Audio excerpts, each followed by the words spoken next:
1절부터 14절까지의 말씀 제가 읽습니다. 여호와께서 모세에게 말씀하여 이르시되 이스라엘 자손에게 명령하여 돌이켜 바다와 믹돌 사이에 비하이롯 앞 곧 바알스본 맞은편 바닷가에 장막을 치게 하라. 바로가 이스라엘 자손에 대하여 말하기를 그들이 그 땅에서 멀리 떠나 광야에 갇힌 바 되었다 하리라. 내가 바로의 마음을 완악하게 한즉 바로가 그들의 뒤를 따르리니 내가 그와 그의 온 군대로 말미암아 영광을 얻어 애굽 사람들이 나를 여호와인 줄 알게 하리라 하시매 무리가 그대로 행하니라. 그 백성이 도망한 사실이 애굽 왕에게 알려지매 바로와 그의 신하들이 그 백성에 대하여 마음이 변하여 이르되 우리가 어찌 이같이 하여 이스라엘을 우리를 섬김에서 놓아 보내었는가 하고 바로가 곧 그의 병거를 갖추고 그의 백성을 데리고 갈새 선발된 병거 600대와 애굽의 모든 병거를 동원하니 지휘관들이 다 거느렸더라. 여호와께서 애굽 왕 바로의 마음을 완악하게 하셨으므로 그가 이스라엘 자손의 뒤를 따르니 이스라엘 자손이 담대히 나아갔음이라. 애굽 사람들과 바로의 말들 병거들과 그 마병과 그 군대가 그들의 뒤를 따라 바알스본 맞은편 비하이롯 곁 해변 그들이 장막친 데에 미치니라. 바로가 가까이 올 때 이스라엘 자손이 눈을 들어 본즉 애굽 사람들이 자기들 뒤에 이른지라. 이스라엘 자손이 심히 두려워하여 여호와께 부르짖고 그들이 또 모세에게 이르되 애굽에 매장지가 없어서 당신 우리를 이끌어내어 이 광야에서 죽게 하느냐. 어찌하여 당신이 우리를 애굽에서 이끌어내어 우리에게 이같이 하느냐.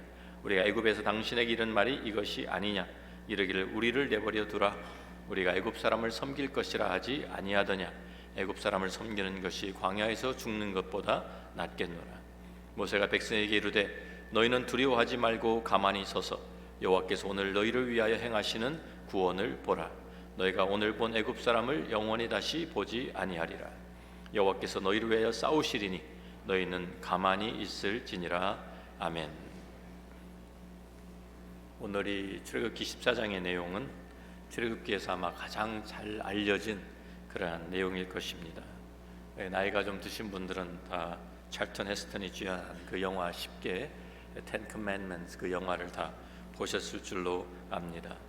모세가 지팡이를 홍해 바다 위로 내미니까 바닷물이 그냥 옆으로 좌우로 쫙 갈라지는 그런 명장면이 생각나시는지 모르겠습니다.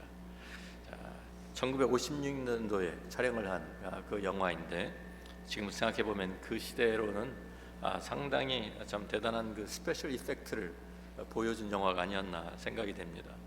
지금같이 이렇게 컴퓨터 그래픽스가 있는 것도 아닌데 말이에요. 어떻게 그 촬영했을까 지금도 좀 사실 제가 좀 궁금해집니다. 하나님께서 참 6월절을 통해서 바로 왕과 애굽 땅을 심판하시고 이스라엘 백성들을 인도해 내셨습니다.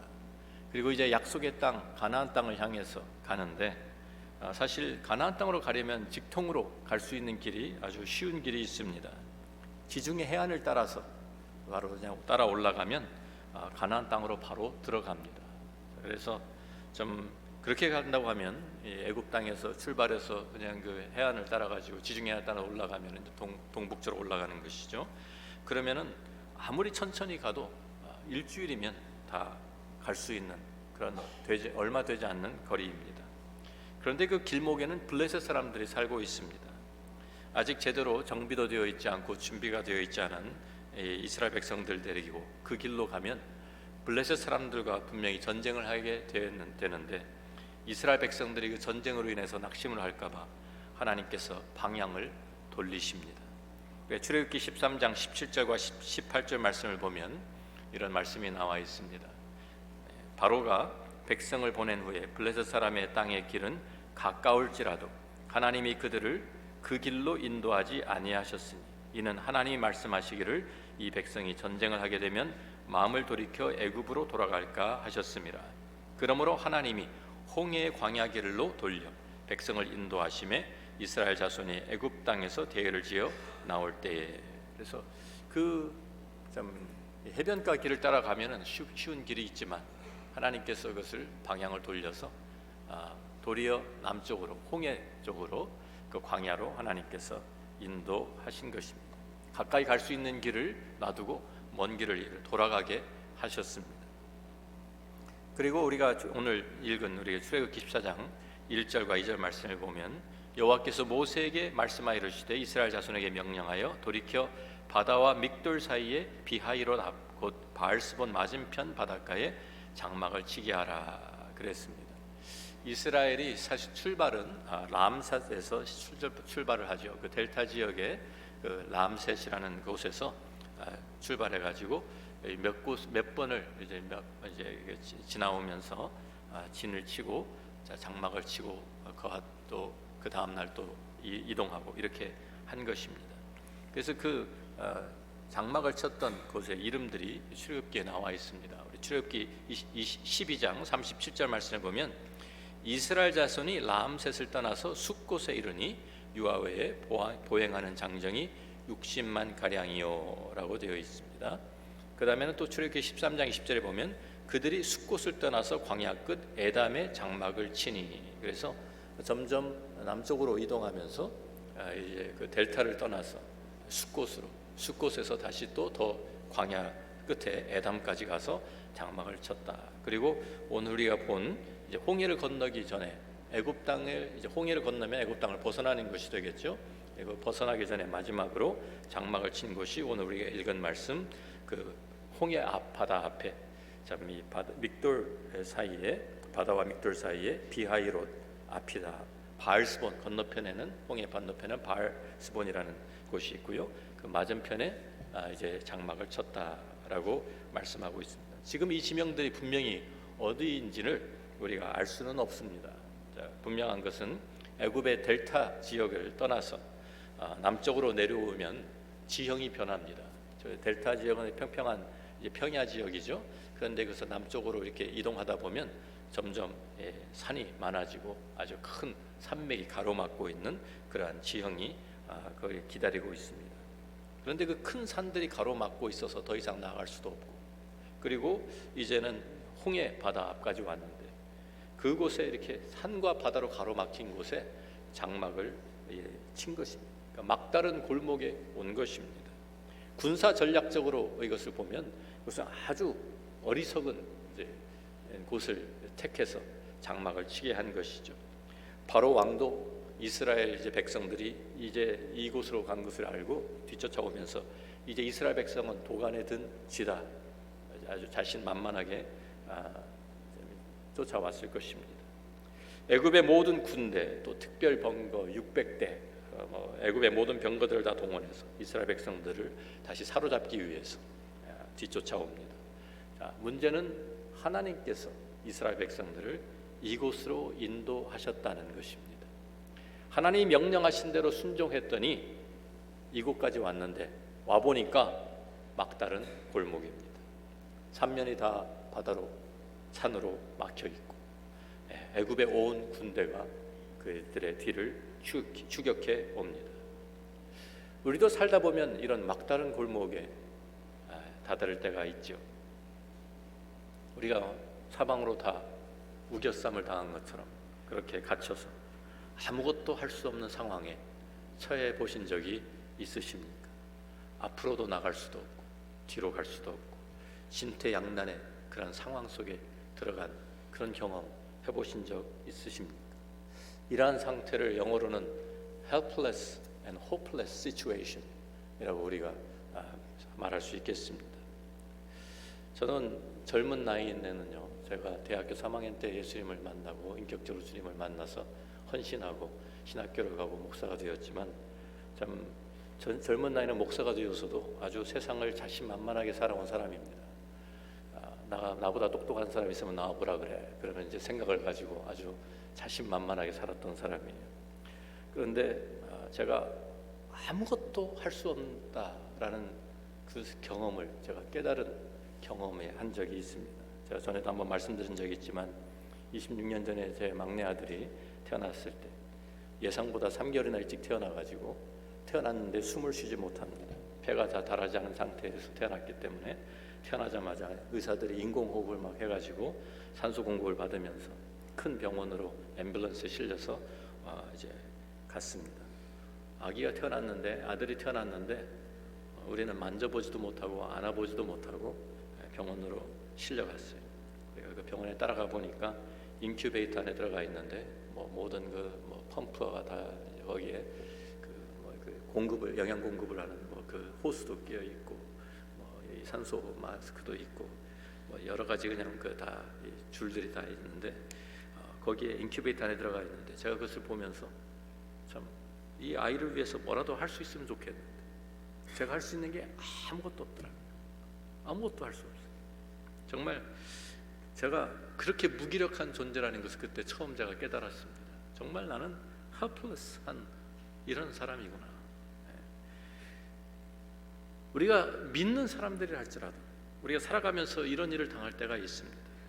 그런데 그것이 어쩌다 그렇게 된 것이 아니라 하나님께서 우리를 그 막다른 골목으로 인도하시는 것입니다.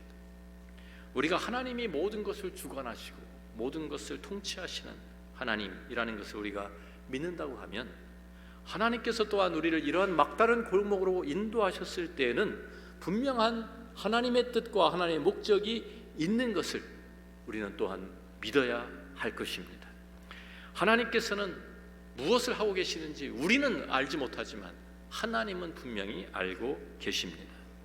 사람들이 볼 때는 하나님께서 도대체 우리를 왜 이곳으로 인도하셨는지 이해가 가지 않지만 그래서 우리는 앞으로 갈 수도 없고 뒤로 갈 수도 없고 피할 수도 없는 그곳의 뒤에서는 애굽의 군대가 쫓아오고 있지만 그래서 이제 우리는 어떻게 해야 됩니까? 라고 부르짖지만 하나님께서 우리를 이러한 막다른 골목으로 인도하실 때에는 분명한 그 이유가 있으신 것입니다. 우리를 향한 하나님의 계획이 목적이 있습니다. 우리가 그 계획을 모르기 때문에 하나님의 계획을 모르기 때문에 불안한 것뿐입니다. 그런데 하나님께서는 이러한 막다른 골목을 통해서 하나님의 백성들이 깨닫기를 원하는 메시지와 영적 원리들을 가르치기를 원하시는 것입니다. 다른 것보다도 하나님께서는 하나님의 백성들이 하나님이 어떠한 분이신지를 깨닫고 하나님만 신뢰하는 것을 배우기를 원하십니다. 자기 자신들을 믿지 않고 또 다른 우상 이방 신들을 믿지 않고 오직 하나님만을 믿고 따르게 하시기 위해서 하나님께서 우리를 막다른 골목으로 밀어 넣으십니다. 이스라엘 백성들은 약 400년 이상을 애굽 땅에서 살았습니다. 애굽의 문화에 푹 젖어 있었던 그런 사람들입니다. 애굽 사람들과 함께 살면서 그들의 음식을 먹고 애굽 사람들과 함께 음악을 즐기고 그들의 우상을 함께 섬기면서 그 땅의 문화 속에 동화되어서 살던 그런 사람들입니다. 그런데 하나님께서는 이제 그 이스라엘 백성들을 애굽에서 그 땅에서 불러내어서 세상과 구별된 하나님의 백성으로 세우기를 원하십니다. 애굽 땅에서 이제 나온 이스라엘 백성들이 가장 먼저 배워야 하는 것이 무엇이냐면 바로 하나님이 누구신지 바르게 알고 그 하나님만을 신뢰하는 그것이었습니다. 우리도 마찬가지입니다. 우리가 인생의 그 막다른 골목에 이르게 될 때 우리가 배워야 하는 것은 다른 것이 아닙니다. 첫 번째, 하나님께서 우리에게 가르치시려고 하는 영적 원리는 하나님 앞에서 우리 자신을 겸손하게 낮추면서 우리를 낮추면서 하나님을 인정하는, 하나님을 하나님으로 인정하는 것을 가르치기를 원하십니다. 내 자신, 내 스스로를 믿지 않고 오직 하나님만을 신뢰하라는 이러한 것이죠. 고린도서 1장 8절과 9절 말씀을 우리가 보면 사도 바울의 고백이 있습니다. 같이 한번 읽어보겠습니다. 형제들아, 우리가 아시아에서 당한 환난을 너희가 모르기를 원하지 아니하노니 힘에 겹도록 심한 고난을 당하여 살 소망까지 끊어지고 우리는 우리 자신이 사형 선고를 받은 줄 알았으니 이는 우리로 자기를 의지하지 말고 오직 죽은 자를 다시 살리시는 하나님만 의지하게 하심이라. 자, 우리는 이런 고백을 들으면서 우리 생각에는 사도 바울 같은 사람은 워낙 믿음이 좋아가지고 어떠한 일을 당해도 어떤 고난을 당해도 그것을 다 믿음으로 다 이기며 승리하는 그런 사람이었을 것이다라고 착각을 합니다. 그런데 사도 바울도 고백하는 것이 자기도 이런 어려움을 당하고 고난을 당했을 때 정말 이제 이것이 끝이구나, 이게 마지막이구나, 이제 우리는 죽었구나, 사형 선고를 받은 줄 알았다고 고백을 하고 있습니다. 그러면서 그런 경험을 하면서 그것을 통해서 자기도 배웠다는 거예요. 이 고백을 이제는 그러면서 그 고난을 사도 바울이 그 고난을 우리가 고난을 받는 이유를 우리에게 설명해 주죠. 이거 이유를 아는 것이 중요합니다. 이는 자기 자신을 의지하지 말고 오직 하나님만 의지하게 하려 하심이라. 우리가 이런 상황에 처했을 때 우리는 하나님 앞에서 솔직하게 고백할 수밖에 없습니다. 하나님, 저는 아무것도 할 수가 없습니다. 이것이 저의 한계입니다. 저의 지혜로, 저의 능력으로, 저의 방법으로는 해결할 수가 없습니다. 그런 고백이 자연스럽게 나올 수밖에 없습니다. 이 세상 모든 일들이 우리 마음대로 되지가 않습니다. 우리 부모, 어떤 참 아이들을 잘 키워보고 싶지 않은 부모가 세상에 어디 있겠습니까? 그런데 우리들이 우리 아이들도 우리 마음대로 자라주질 않습니다. 우리 마음대로 되질 않아요. 사실 세상에 내 마음대로 되는 일이 별로 없습니다. 우리는 순간순간 우리의 한계를 느끼면서 살아갑니다. 그때 우리가 해야 될 것이 바로 하나님 앞에서 겸손하게 우리 자신을 낮추면서 하나님의 하나님 되심을, 주님의 주님 되심을 인정하는 것입니다. 하나님께서 아브라함을 부르셨을 때 아브라함은 75세가 되었습니다. 하나님께서 아직 자식이 하나도 없는 그 아브라함에게 내가 너로 큰 민족이 되어야겠다 약속하셨습니다. 그 약속을 붙들고 아브라함이 따라 나섭니다. 그런데 그때까지만 해도 믿음으로 하나님의 약속을 붙들고 떠났지만 그때까지만 해도 아브라함은 아직 자기 스스로의 능력을 믿고 의지하고 있었습니다. 10년의 세월이 지났습니다. 그런데 아직도 하나님의 약속은 이루어질 낌새도 보이지가 않습니다. 시간이 흐를수록 아브라함도 사라도 참 마음이 점점 더 조급해집니다. 그래서 사라가 자기의 지혜로 자기 여종 하갈을 아브라함에게 첩으로 주게 되죠.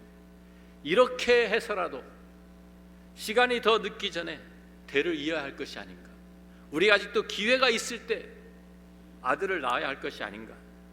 그래서 인간의 노력으로 태어난 아들이 이스마엘입니다. 이스마엘이 태어날 때 아브라함의 나이가 86세라고 창세기에 기록이 되어 있습니다. 10년 동안 기다리다가 안 되겠다, 더 늦으면 이제는 이 기회도 놓치면 진짜 우리 아들 못 낳겠다. 그래서 여종 하갈을 통해서 낳은 아들이 이스마엘인 거예요. 그런데 하나님의 계획은 그것이 아니었습니다. 하나님은 계속해서 침묵하셨습니다. 시간이 더 흐르고 흘러서 이제는 아브라함이 100세가 되고 사라는 90세가 되었습니다. 이제는 자기들 스스로 분명히 압니다. 우리는 더 이상 아이를 가질 수 없다라는 상태를 누구보다도 본인들이 가장 잘 압니다. 그런데 하나님께서 그때가 되어서야 아브라함과 사라를 다시 찾아오십니다. 하나님께서 천사들과 함께 나타나셔서 아브라함에게 내가 내년 이맘때에 사라를 통해서 아들을 주겠다라고 다시 약속하십니다. 이 말씀을 들었을 때 아브라함의 반응이 어땠습니까? 속으로 하나님 앞에 엎드려는 있지만 속으로 기가 막혀서 웃었습니다. 어떻게 100세가 된 사람이 아들을 낳을 수 있을까? 그러면서 하나님 앞에 기도하죠. 하나님, 이스마엘이나 복을 받기를 원합니다. 저는 이 아들 하나 잘 되는 것으로 만족하겠습니다. 그런데 하나님께서 아니다, 이스마엘이 아니다, 너는 사라를 통해서 아들을 낳게 될 것이다 라고 말씀하십니다.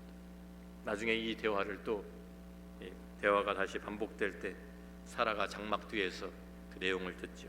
그리고 사라도 기가 막혀서 속으로 웃습니다.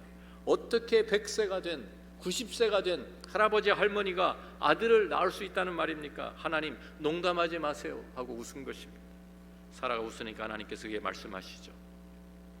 여호와께서 능치 못한 일이 있겠느냐?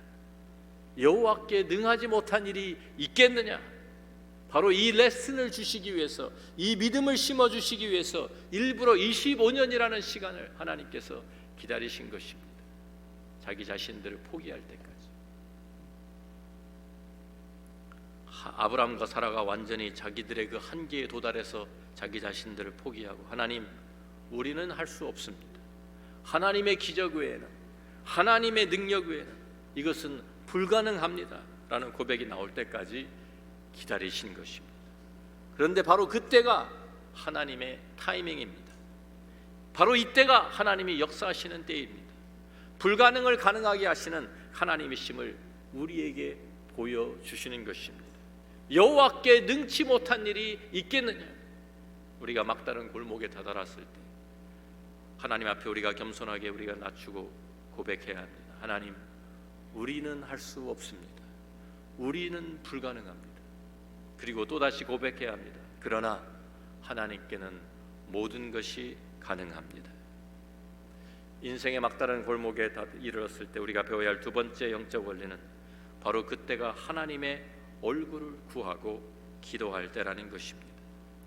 우리 스스로는 helpless and hopeless 라고 우리가 하지만 하나님을 믿는 사람은 절대로 helpless도 아니고 hopeless 하지도 않습니다.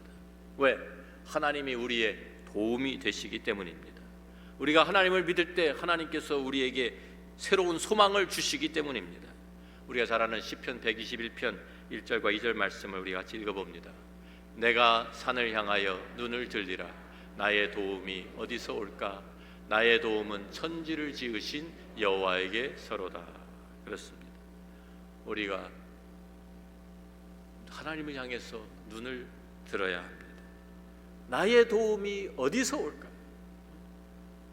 이스라엘 백성들은 어떻게 반응을 보였습니까?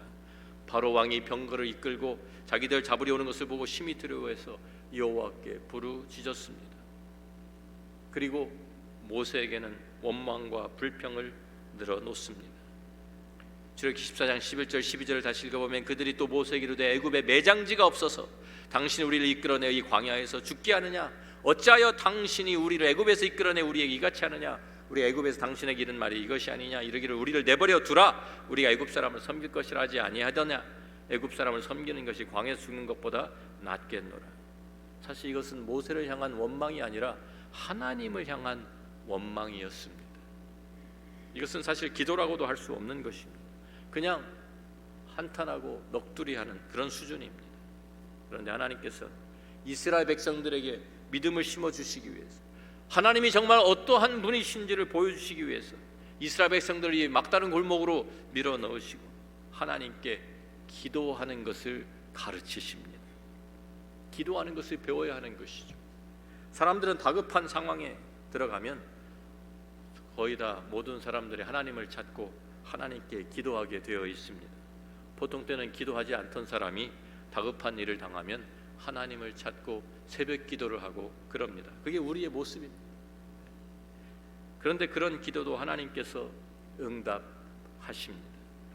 우리가 깨달아야 할 영적 원리는 우리의 2차원적인 이러한 평면에서 보면 사방이 다 막혀 있는 것처럼 보이지만, 막다른 골목같이 보이지만, 하나님의 영적인 3차원 그러한 차원에서 우리가 다시 보면 우리에게 소망이 있는 것은 사방이 다 막혔지만 위로 하나님께서 우리를 보고 계신다는 사실입니다. 그 하나님을, 우리의 눈을 들어서 위에 계신 그 하나님을 바라보고 하나님의 얼굴을 구하라는, 그것이 막다른 골목이 우리에게 가르쳐주는 영적 원리입니다. 우리가 무릎을 꿇고 하나님 앞에서 기도하기 시작하면 우리는 해결할 방법도 없고 지혜도 없고 능력도 없지만 하나님께서 하나님의 능력으로, 하나님의 지혜로, 하나님의 방법으로 하나님께서 친히 해결하시는 것을 우리에게 보여주시는 것입니다. 빌립보서 4장 6절과 7절 말씀에 우리가 잘 아는 말씀이 있습니다. 같이 읽어봅니다. 아무것도 염려하지 말고 다만 모든 일에 기도와 간구로 너희 구할 것을 감사함으로 하나님께 아뢰라. 그리하면 모든 지각에 뛰어난 하나님의 평강이 그리스도 예수 안에서 너희 마음과 생각을 지키시리라. 아무것도 염려하지 마라. 왜? 기도할 수 있기 때문입니다. 하나님 앞에 우리가 나아갈 수 있기 때문입니다. 우리를 도우시는 하나님이 살아 계시기 때문입니다. 두려움 가운데 쌓여있던 이스라엘 백성들에게도 하나님께서 모세를 통해 하신 말씀이 무엇입니까? 이 출애굽기 14장 13절과 14절 말씀을 다시 보면 모세가 백성에게 이르되 너희는 두려워하지 말고 가만히 있어서 여호와께서 오늘 너희를 위하여 행하시는 구원을 보라. 너희가 오늘 본 애굽 사람을 영원히 다시 보지 아니하리라. 여호와께서 너희를 위하여 싸우시리니 너희는 가만히 있을지니라. 우리가 다 막힌, 사방이 막힌 막다른 골목에서 우리가 할 수 있는 것은 하나님께 기도하는 것입니다. 겸손하게 우리 자신을 낮추고 하나님께 고백해야 합니다. 하나님, 우리는 할 수 없습니다. 하나님께서 우리를 도와주셔야 되겠습니다. 하나님께서 우리를 인도해 주셔야 되겠습니다. 하나님께서 능력을 베풀어 주셔야 되겠습니다. 하나님께서 해결해 주셔야 되겠습니다. 우리가 기도할 때 하나님의 기적이 일어나는 것입니다. 우리의 능력이 아니라 하나님의 능력이 나타나는 것입니다. 길이 없던 곳에 하나님께서 새로운 길을 내주시는 것입니다. 이스라엘 백성들이 홍해 바다를 바라봤을 때 그것은 그들에게 막힌 길이었고 죽음이었다고 느꼈을 것입니다. 그런데 하나님께서 이스라엘 백성들의 기도를 들으시고 그 홍해 바다를 갈라주신 것입니다. 길이 없었던 곳에 하나님께서 새로운 길을 만들어내신 것입니다. 믿으십니까? 하나님은 그러한 능력이 있으신 분입니다. 길이 없는 곳에 길을 만드시는 하나님, 불가능하다고 우리가 외치는데 그곳에서 하나님께서는 그 불가능을 가능케 하시는 분이십니다. 우리가 아무리 노력해도 되지 않던 그것이 하나님 앞에 내려놓고 기도하면 하나님, 우리가 전혀 상상하지도 못하던 하나님의 방법으로 우리에게 인도하십니다. 이스라엘 백성들이 이때부터 광야 길을 걸어가면서 믿음으로 사는 법을 배우게 되었습니다. 아무것도 없는 광야에서 하나님께서 하늘에서 만나를 내려주시고 마실 물이 없을 때는 반석에서 물이 나게 하시고 뜨거운 햇볕에 그 괴로워하고 있을 때 하나님께서 구름 기둥으로 그들을 덮어주시고 추운 밤에는 불기둥으로 따뜻하게 만들어주시고 하나님께서 그들과 함께하지 않고는 40년 동안 그들이 생존할 수 없었습니다. 하루하루가 하나님의 은혜의 연속이었고 하루하루가 하나님의 기적의 연속이었습니다. 하나님께서는 우리와 동행하시면서 우리가 바로 이것을 배우기를 원하십니다. 하루하루가 기적의 연속이다. 하루하루가 은혜의 연속이다. 지난주에 올해 제가 6학년에 이제 드디어 입문을 했는데요. 나이 드신 우리 어르신들 앞에 죄송합니다만 나이 얘기를 해가지고 그런데 6학년에 들어보니까 온 몸이 이것저것 막 고장이 납니다. 올해 들어와가지고 벌써 제가 그냥 어깨도 고장이 나고 또 자골신경통도 오고 하나 해결해 놓으면 또 다른 게 아프고 지난주에는 제가 수요일날 성역 공부를 마치고 집에 돌아가는 길에 운전하고 가는데 갑자기 왼쪽 눈에 이렇게 플래시 같은 게 보이더라고요. 번쩍번쩍하는. 그래서 이건 또 뭔가. 그리고서 그 다음날 아침에 하여튼 가서 자고 쉬면 되겠지 하고 일어나서 보니까 왼쪽 앞에 눈에 이 시커먼 구름 같은 게 떠다니는 거예요. 왼쪽 눈. 그래서 처음에는 제가 잘못 본 줄 알았어요. 그래서 눈을 뭐가 꼈나 하고 비볐는데 안 없어져요. 그래가지고 눈을 하나씩 감아보았습니다. 왼쪽 눈을 딱 감으니까 깨끗해요. 왼쪽 눈을 뜨면 또 시커먼 구름 같은 게 앞을 가로막고 있어요. 그래서 이거 내 눈에 문제가 생겼구나. 그래가지고 교회 왔다가 그때 목요일 날 여러분들 그 노인대학 우리 실버대학 가실 그때 의사에게 전화해서 의사를 찾아가서 이제 가 보았습니다. 그랬더니 검사를 해보고 하는 말이 우리 안구 안에 망막에 붙어 있는 그 수정체가 있는데 그 수정체가 이렇게 나이가 들면 원래는 이게 젤리 같이 돼 있어야 되는데 그게 물같이 되면서 이렇게 오그라들어 가지고 떨어진대요. 떨어지면서 파편 조각이 튀어가지고 그게 이렇게 눈에 비쳐 망막에 비쳐서 보이는 거라고. 그래가지고 까만 점들이 지금도 이렇게 여러분들 보면은 까만 점이 제 눈앞에 왔다 갔다 하고 있습니다. 그런데 다행인 것은 그 망막에는 손상이 없다. 그래서 그게 망막에 그것이 그 레티나까지 이렇게 퇴화가 됐으면 문제가 심각한데 그런 것은 아니니까 걱정하지 말라고. 이건 언제 없어지냐 그랬더니 무슨 방법이 없네. 6개월에서 8개월 기다리면 저절로 가라앉는다고. 그래서 제가 집에 와서 그 얘기를 했더니 제 아내가 참 지금까지 살아온 게 은혜다 그러더라고요. 지금까지 살아온 게 은혜라고. 그렇습니다. 하루하루 사는 것이 하나님의 은혜입니다. 그것을 우리가 깨달으면 살아야 돼요. 하루하루 우리가 사실 살아가는 것이, 숨을 쉬는 것이 하나님의 주신 기적입니다. 그런데 이런 기적을, 우리가 이 홍해가 갈라지는 기적을 자연적인 현상으로 설명하는 사람들이 많죠. 이해가 되지 않으니까, 세상적인 사고방식으로는 이해가 되지 않으니까 가끔 TV에서 성경의 사건을 다룰 때가 있는데 한 번은 이 홍해 사건을 다루더라고요. 그러면서 성경에 나온 것처럼 물이 이렇게 확 갈라진 것이 아니고 그냥 모세가 물이 얇은 찰랑찰랑 발목까지 오는 데만 잘 찾아가지고 거기 건너간 것이다, 이렇게 설명하더라고요. 그런데 그게 사실이라고 하면 애굽 사람들은 왜 빠져 죽습니까? 하나를 설명하면 다른 거 설명이 안 돼요. 한국의 남해 바다에 가면 육지에서 섬까지 가는 길이 가끔 열린다고 합니다. 거기에 그 길이 있는데 보통 때는 바다로 덮여 있다가 썰물이 되면 물이 싹 빠지면서 거기 길이 쫙 난대요. 그래가지고 그것을 가지고 모세의 기적이다, 그리고 신문에다가 그렇게 또 써놨더라고요. 자연적인 현상이었으면 이스라엘 백성들이 그것을 기적이라고 믿었겠습니까? 하나님께서 이스라엘 백성들을 위해서 특별하게 행하신 기적입니다. 하나님의 능력입니다.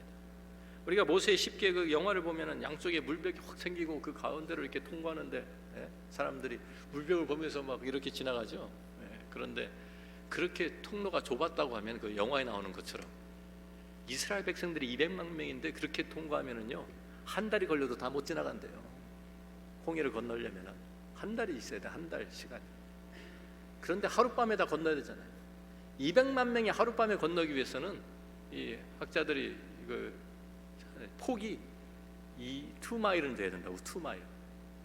하나님께서 그냥 길을 그냥 요만큼 열어놓은 것이 아니라 그냥 1마일, 2마일 확 열어놓으신 거예요. 그게 기적 아니면 어떻게 기적이겠습니까? 자연적인 현상으로 이루어진 것이 아닙니다. 하나님께서는 우리가 항상 막다른 골목에 들어갔다 생각할 때마다 하나님께서는 우리가 하나님을 바라보기를 원하십니다. 우리는 할 수 없지만 하나님은 하실 수 있습니다. 우리가 생각하지 못하던 하나님의 길을 하나님께서 열어 주시는 것입니다. 믿으십니까? 중국에 오래된 이야기가, 이런 이야기가 있습니다. 선교사 한 분이 중국에서 선교를 하고 있는데 고아원을 운영하고 있었어요. 그런데 그때 전쟁통에 국민당하고 또 공산당하고 싸우면서 전쟁통에 참 이 아이들을 데리고 피난을 가야 되겠는데 이 100명이 넘는 아이들, 또 도와주는 사람은 교사 한 사람밖에 없는데 이 아이들을 데리고 어떻게 하지? 피난을 가긴 가야 되는데 큰일 났다. 그런데 어떻게 할 수가 없어서 이제 두려워하고 있는데 13살짜리 여자아이가 하나가 선교사님한테, 선교사님, 모세도 이스라엘 백성을 이끌고 홍해를 건너갔잖아요. 그러면서 우리도 가면 될 거예요, 그러더래요. 그래서 선교사님이 하시는 말, 대답한 말이, 얘야, 나는 모세가 아니란다. 그랬대요. 그랬더니 그 아이가 다시 또 대답하는 말이, 선교사님은 모세가 아니지만 우리 하나님은 같은 하나님 아니세요? 그렇지 않습니까?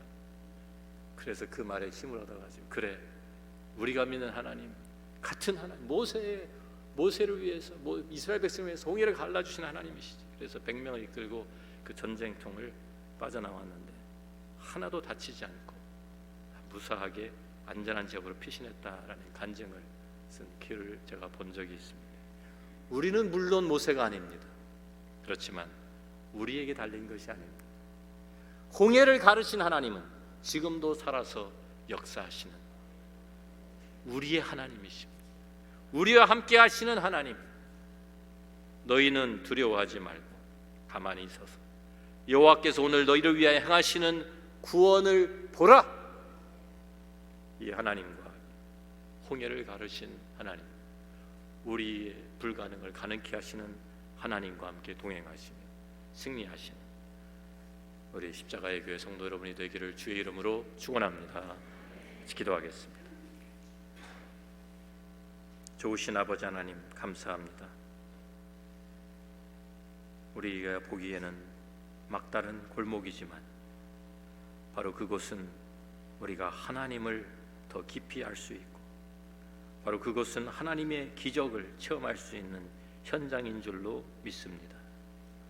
하나님, 그곳에 우리 자신의 한계를 깨닫게 하시고, 그곳에서 하나님의 하나님 되심과 하나님의 주권을 인정하는 저희들 되게 도와 주시옵소서. 죽은 자를 살리시는 전능하신 하나님을 우리들이 바라보면서 기도하는 저희들 될 수 있도록 도와 주시옵소서. 그 하나님과 함께 동행하며 홍해를 가르신, 물 가운데로 길을 내신 그 하나님을 오늘도 저희들이 의지하며 승리하는 주의 백성들이 되게 하여 주옵소서. 예수님 귀하신 이름으로 기도합니다. 아멘. 다 함께 일어나셔서 찬송